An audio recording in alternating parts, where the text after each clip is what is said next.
We stand here on the coast of West Michigan, on the edge of one of the most beautiful and largest lakes in all of the United States, Lake Michigan. On such a beautiful day like today, you would expect for children to be running across the beach, throwing their frisbees, building wonderful sandcastles. You would expect bodyboarders surfing down the waves, failing miserably on such a poor lake. But unfortunately, today, walking down the coast of West Michigan, you will find something much, much more dangerous. As a man carefully and lackadaisically walked down the beach, relaxing one Saturday morning. He walked down from his beach house, and he was walking down the beach until all of a sudden he decided to stop and look at the beautiful sunrise over the mountains behind him. As he turned to go back towards his house, however, he was met by a great threat.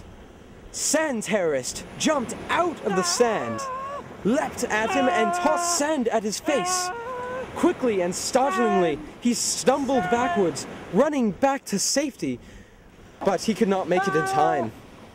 He was overwhelmed by the menace of sand.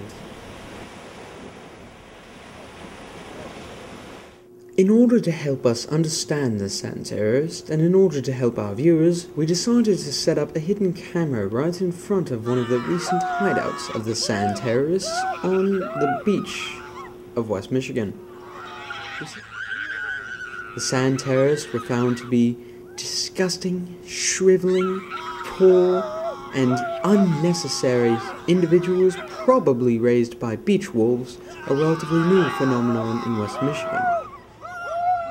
Unfortunately, we weren't satisfied with the footage we caught, and we decided to set up another hidden camera in order to uncover more secrets about the sand terrorists.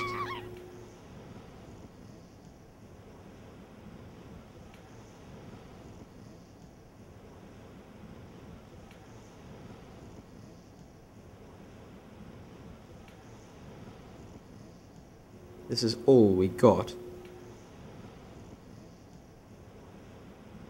Because of this, we decided to sneak into their encampment. But first we had to locate the camp, and in order to do this we had to hire the leading scientific experts.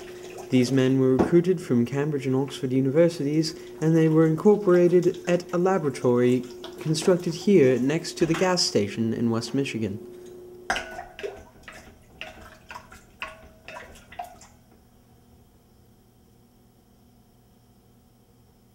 After receiving our leads, we bravely burst into the terrorist encampment, taking out all of them in one fell swoop.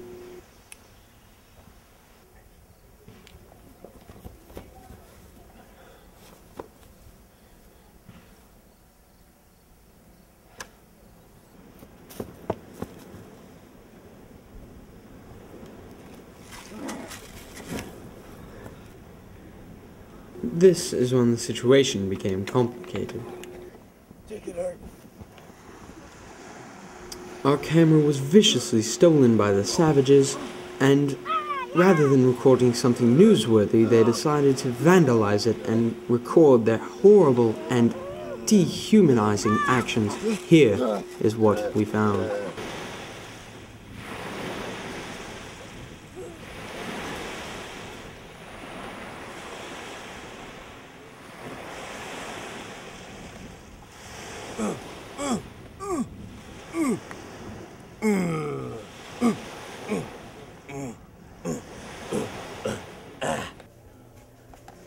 We were thrown into their cell encampment underneath their base in the sand in West Michigan.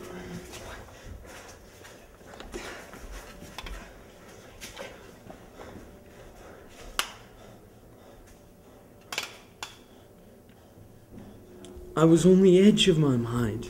It felt as if breakdown was imminent. At this point, I and my trusty cameraman would here have done anything to get out. Even such drastic measures as converting to sand communism and agreeing to document a BBC report about the organization to spread their powerful message worldwide. But luckily, none of that was necessary, as a group of highly courageous and highly genuine SWAT team members rescued us in the lick of time.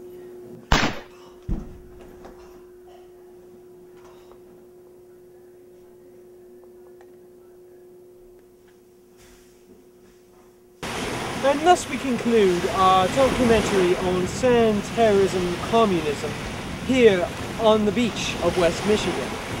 We hope that you have learned much from this insightful presentation, BBC World Report, and we hope that you will in the future return to us for any future clarification. We hope that you have learned much today, and we hope that you will not turn to the often tempting tides of sand terrorism communism. Because as we all know, sand terrorism communism was never the answer. Thank you, and good night.